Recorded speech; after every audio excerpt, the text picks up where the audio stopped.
How to reset camera settings on iPhone. Hey everyone, welcome back to the channel.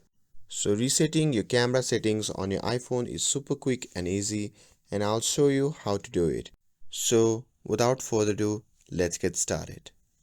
So first thing first, open the settings app on your iPhone, and once you have opened it, simply scroll down and tap on camera. Now here in the camera section, you need to make sure that your photographic styles is set to the standard. And now scroll down and tap on preserve settings and make sure to turn off all the options here, and this ensures that every time you open your camera it will reset to the default settings rather than keeping the last one used.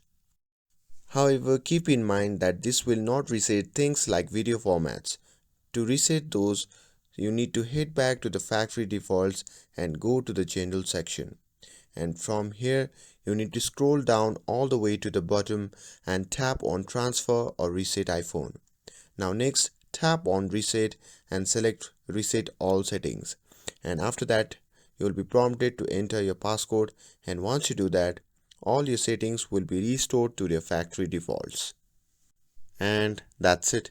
Now you know how to reset your camera settings. With this, if you found this video helpful, then don't forget to like, share and subscribe to get updated for more videos. Thanks for watching, and I'll see you in the next video.